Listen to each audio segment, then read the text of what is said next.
आज हम आपकी मुलाकात डॉक्टर अभिजीत रॉय, जो कि कोविड-19 के नोडल ऑफिसर हैं, साथ ही साथ डिप्टी डायरेक्टर हेल्थ हैं, उनसे करवाने जा रहे हैं। और कई तरह के सवाल लोगों के मन में है, जिज्ञासा है जानने की। उन सब सवालों का जवाब ढूंढने की कोशिश करते हैं। नमस्कार डॉक्टर सर। डॉक्टर सर, हम आपसे ये जानना चाहेंगे कि अब तक अंडमान निकोबार आइलैंड में कितने केसेस आए हैं पॉजिटिव, और कितने उसमें से क्योर हो चुके हैं, और अब करंट सिचुएशन क्या है? हमारे पास आज तक करीब 33 मामले सामने आए थे, पॉजिटिव आए थे, जिनमें से कि हमें करीब 16 मामले ठीक हो चुके हैं हमारे पास, और 17 मामले हमारे पास ऑलरेडी जीबीपन में एडमिट हैं, जिसमें से एक जो व्यक्ति है आज कुछ पॉजिटिव साइन दिखा रहा है, नेगेटिविटी दिखा रहा है, नेगेटिव साइन दिखा रहा है। तो शायद अगर उसका टेस्ट नेगेटिव आता है तो आज कल में उसको भी डिस्चार्ज कर देंगे हम लोग। तो हमारे पास 16 मामला रह जाएंगे, लेकिन आज के डेट पे 17 मामला ही हमारे पास है। और जो लोग पहले तबलीगी जमात से संबंध रखते थे, जो नेगेटिव आए, उनको हमने करीब 28 दिन तक क्वारंटाइन में रखे थे, उनको अपने अपने घर पे रवाना कर दिया गया है। और हमने सुना था कि यहाँ पे अंडमान निकोबार आइलैंड में ये पहली बार हुआ था कि पोल टेस्टिंग का आइडिया था। वो कैसे, मतलब किन का आइडिया था और कितना सक्सेसफुल रहा वो? देखिए, पोल टेस्टिंग एक एज ओल्ड कंसेप्ट है, बहुत पब्लिक हेल्थ में बहुत ओल्ड कंसेप्ट है। तो हमारे जो डायरेक्टर RMRC है डॉक्टर विजयचारी, हमारे प्रिंसिपल सेक्रेटरी हेल्थ मीना साहब हैं, और हमने एक मीटिंग की थी इसके ऊपर कि सैंपल्स के जो किट्स होते थे, उस समय किट्स का बहुत भारी मारामारी था हमारे पास, कमी थी हमारे पास। तो इसे कम कैसे किया जा सकता है, और टेस्टिंग टाइमिंग को भी कैसे कम किया जा सकता है। तो फुल टेस्टिंग कंसेप्ट हमने अडॉप्ट किए थे। तो एडमिनिस्ट्रेशन, DHS और ICMR ने मिलके, तो उसमें हमने क्या किया कि पहले ट्रायल एंड एरर मेथड में देखा है। दो टाइप का आपका इसमें सैम्पलिंग होता है। पहला होता है कि 8, 16, 32 और 64, जो आज के डेट पे इजराइल और जर्मनी के देश है, इन्होंने ये जो 8, 16, 34 वाली, जो 32 वाली कंसेप्ट अपनाते हैं। दूसरी होती है 5, 10, 20 पुल। तो हमने जब पाया कि 5 पुलिंग टेक्निक जो होता है सबसे ज़्यादा सेंसिटिव होती है, अच्छा रिजल्ट देता है उसमें, ठीक है। अगर उसमें कोई नेगेटिव पॉजिटिव आ भी जाता है तो उसको हम जल्दी से रिपीट करा सकते हैं। तो हमने 5 पुल टेस्टिंग वाला जो मेथड है उसको अडॉप्ट किया था, and that was first time in the country. और उसी सक्सेस में क्या हुआ कि हमारे बहुत सारे किट्स बच गए हमारे, जबकि किट्स के जो आपका जो मात्रा है 1/5 में आ गया हमारा, ठीक है। तो इससे फ़ायदा क्या हुआ कि हमें ज़्यादा किट्स पे जो किल्लत थी उसकी ज़रूरत नहीं पड़ी, रिजल्ट भी टाइम पे आने लगे, ठीक है। तो आज के डेट पे हम 2 बार रिजल्ट डिक्लेयर करते हैं। सुबह का जो सैंपल जाता है वो रात को डिक्लेयर होती है, रात के वाली शाम को डिक्लेयर होती है, शाम की जो आपका रिपोर्ट आती है और रात को आ जाती है हमारे पास। ये सब आप पोल टेस्टिंग के थ्रू? हाँ, इसलिए क्या होता है कि एक साथ बहुत सारे सैंपल को हम एक साथ टेस्ट कर सकते हैं, क्योंकि हमारे पास जो टेस्टिंग प्लेट्स होती है ICMR के पास, उनमें सिर्फ आप मैक्सिमम 60 से 80 तक ही डाल सकते हैं उसमें एक बार में। 2 शिफ्ट में करोगे तो 160 के करीब हो सकता है आपका मैक्सिमम हो भी। तो अगर पुल टेस्टिंग करते हैं तो एक ट्यूब में आप 5 सैंपल डाल रहे हो, मिक्स कर रहे हो, तो ऑटोमेटिक आपका जो टेस्टिंग का लेबोरेटरी का कैपेसिटी बहुत ज़्यादा बढ़ जाता है। और सर, अभी टोटल मतलब अंडमान निकोबार आइलैंड में कितने केसेस, मतलब कितने टेस्ट हो चुके हैं अब तक में? हमारे पास आज तक हमने 3554 के सैंपल टेस्ट किया, जिसमें कुछ रिपीट टेस्ट भी हैं। जो ये पॉजिटिव केसेस आते हैं उनको रिपीटेड टेस्ट करना पड़ा। कुछ लोग कुछ डाउटफुल होते, इनकन्क्लूसिव बोलते टेस्ट, उनको रिपीट करना पड़ता है। कि बल्क सैंपलिंग में 1-2 सैंपल्स खराब हो जाते हैं तो उसको रिपीट करते हैं। बट नॉर्मल टेस्टिंग हमने जो टोटल किए हैं including this 33, it was 3554 test हमने किया अब तक। और ये जितने भी टेस्ट थे उनके बाद मतलब इन सभी लोगों को आप लोगों ने क्वारंटाइन किया है, होम आइसोलेशन में रखा है, तो इसके नंबर्स क्या थे? देखिए, होम क्वारंटाइन तो हमें जिससे भी शक हुआ उन पे किया हमने, जिसको भी लगा कि पॉजिटिव कॉन्टैक्ट के साथ टच में था, किसी भी तरीके से टच में था, उनको हमने ये किया था। दूसरे जो ट्रैवलर्स मेलैंड से आए थे उनको, तो उनमें से हमने क्या किया, 2 स्ट्रेटजी अपनाए हैं।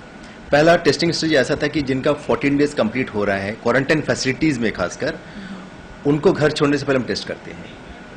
या फिर दूसरा जो हमने कर रहे हैं कि एकदम पॉजिटिव कॉन्टैक्ट से घर वाले या एकदम नियरेस्ट जो उसका रिलेटिव है, उनको जिस दिन से हम उसको क्वारंटाइन में ले जाते हैं उनको उसी दिन करते हैं। बाकी के लोगों को हम 5th डे और 14th डे ऑफ क्वारंटाइन उनका हम टेस्ट कराते हैं।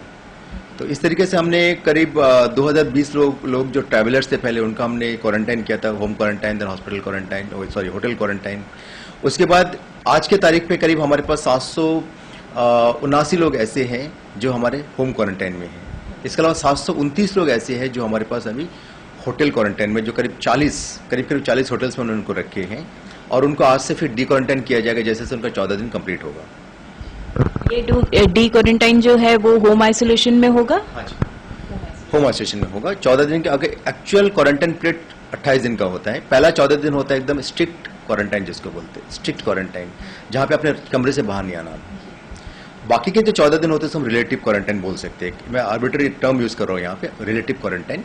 इस रिलेटिव क्वारंटाइन में आपको करना क्या है कि आप घर के अंदर घूम सकते हो, अगर घर से बाहर नहीं आना है तो थोड़ा सा आपको छूट दी जाती है। और 28 दिन के अंदर आपको कोई सिम्टम्स नहीं आता है तो आपका जो घर के सामने का जो सील है उसको हम निकाल देते हैं, यू आर फ्री। बट आपका जो सोशल डिस्टेंसिंग एंड लॉकडाउन का जो भी आपका नॉर्म्स है उसे आपको स्ट्रिक्टली फॉलो करना है। बहुत अच्छी बात बताई सर ने हमें।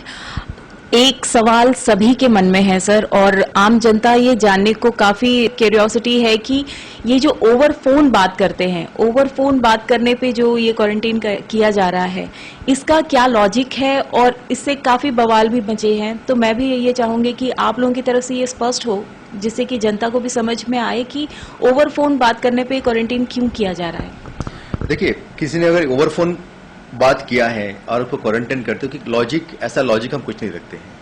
हमारा एक ही लॉजिक है कि जहां पे भी हमको शक होता है कि ये व्यक्ति के अंदर वो बीमारी जा सकता है या व्यक्ति उसके संपर्क में आया था तो उसको हम क्वारंटाइन कर रहे हैं।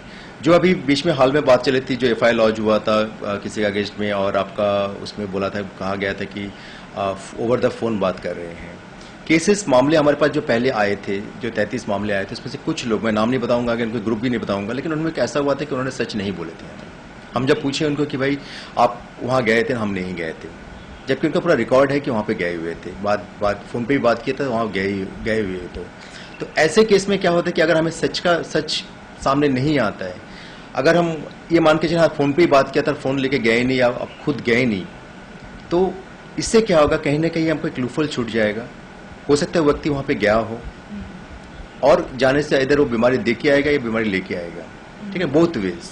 तो हमें ब्रेक द चेन करना है। इसकी वजह से हम जिसको भी लगता है कि इससे थोड़ा पोटेंशियलिटी है बीमारी फैलाने का, उस सबको हम लोग क्वारंटाइन में डाल रहे हैं, ठीक है।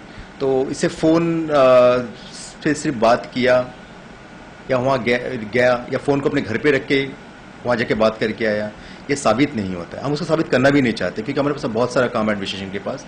हमारे DC ऑफिस पूरी जोर शोर से काम कर रहे हैं इसके ऊपर, हमारे स्टाफ्स काम कर रहे हैं, एडमिनिस्ट्रेशन अपनी पूरी मेहनत लगा रही है। तो हम कोई भी चीज़ अछूता नहीं रखना चाहते हैं जिससे कि हमारे केस एक भी मामला अंडमान में बढ़े। यही कारण है कि जिसके भी हम शक हो रहे हैं हम सबको क्वारंटाइन किए जा रहे हैं।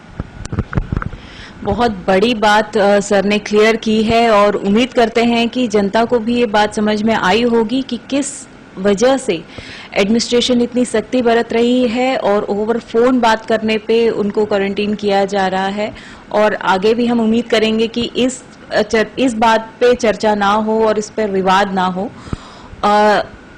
आप लोग 24 घंटे जितने भी पॉजिटिव केसेस हैं उनके साथ आप लोग डील करते हैं सर, तो ये कितना डिफिकल्ट है आप लोगों के लिए, क्योंकि अंडमान में उतना एडवांस इक्विपमेंट्स, उतना सब कुछ आप लोगों के पास गैजेट्स नहीं है, तो ये कितना डिफिकल्ट है आप लोगों के लिए? मैडम, करेक्शन करना चाहूंगा कि हमारे पास एडवांस इक्विपमेंट्स एंड गैजेट नहीं है, ऐसे करेक्शन करना चाहूंगा। हमारे पास सब कुछ अवेलेबल है जो आपको मेलैंड में मिलेगा। बड़े बड़े हॉस्पिटल में जो कोविड टेस्ट के लिए, कोविड के जो ट्रीटमेंट के लिए जो चाहिए, सारा कुछ हमारे पास अवेलेबल है। प्रशासन ने, चीफ सेक्रेटरी साहब ने और प्रिंसिपल सेक्रेटरी साहब ने पहले से ही जनवरी महीने से जद्दोजहद शुरू कर दी थी कि कोई भी चीज़ों के लिए कोई पेशेंट ना मरे, ये प्रायोरिटी हो गया। हमारा प्रायोरिटी ऐसा था कि बीमारी अंडमान में ना आए तो फैले ना, अगर किसी को फैल भी गया है तो उन आगे डेथ ना हो, कॉम्प्लिकेशंस ना हो। यही सिद्धांत पे हमने काम किया है। स्पेशल फ्लाइट शिप्स में हमने वेंटिलेटर्स मंगवाए एक्स्ट्रा, हमारे पास जो था इससे ज़्यादा मंगवाए हमने। बाकी स्टेट्स में N95 मास्क तक भी उनके पास नहीं था, तब भी हमारे पास 10,000 मास्क अवेलेबल थे हमारे पास। PP गाउन्स लोगों के पास नहीं थे, हमारे पास तब भी 500 के करीब PP हमने कलेक्ट कर लिया था। इवन एनिमल हस्बेंड्री के पास पुराने कुछ PP पड़े तो उसको भी हमने काम में लगाया, काम आया उसका हमारा करीब 800 के करीब था। और हमने बस बाद में सैनिटाइजर बोलिए, ब्लीचिंग सोल्यूशन बोलिए, सब कुछ जहाज भर के, फ्लाइट भर के हम पोर्टलर में लाए हैं, तो प्रॉब्लम हमारे पास नहीं थी। इशू हमारे पास क्या है कि एक पेशेंट्स के पीछे जब आप PP पहनते हो उसे 6 घंटा पहन के रखना पड़ता है, और बहुत डॉक्टर्स के लिए, पैरामेडिक्स के लिए बहुत ज़्यादा तकलीफदायी होती है, क्योंकि गर्मी में अंदर आप उसमें कुछ खा नहीं सकते हो, पी नहीं सकते, एक बार पहन लिए जब तक नहीं खोलोगे, तो वो करना पड़ता है। एक पॉजिटिव केस के सामने जाने के लिए किसी को भी डर लगता है, ठीक है, किसी को भी डर लगता है। लेकिन हमारे जो स्टाफ नर्स है और हमारे जो डॉक्टर्स है, ये इंश्योर करते हैं कि करीब 4 विजिट एक पेशेंट्स के हो। उसमें डॉक्टर्स के साथ एक बार जाते हैं, इसके अलावा 2 बार और लोग जाते हैं खाना देने के लिए और बाकी कुछ चीज़ों के लिए, मेडिसिन के लिए। तो 4 बार विजिट हम करते हैं उनसे। उनका हर किसी का मोबाइल नंबर हमारे स्टाफ नर्स के पास अवेलेबल होता है। वीडियो फ़ोन करके पूछते हैं कि आपको क्या चाहिए, ठीक है। तो प्रॉब्लम हमें कुछ नहीं है। पॉजिटिव केस उतना टॉक्सिक नहीं था कि इतना जल्दी किसी को फैलाए हॉस्पिटल के अंदर, तो ये पॉजिटिव बात थी। अगर टॉक्सिक केस होता जहाँ पे पेशेंट बहुत ज़्यादा चीख रहा हो, खांस रहा हो या वेंटिलेटर पे हो, तो खतरा हमारे लिए बहुत ज़्यादा बढ़ जाता है। हमसे बात करने के लिए आपका बहुत बहुत धन्यवाद सर।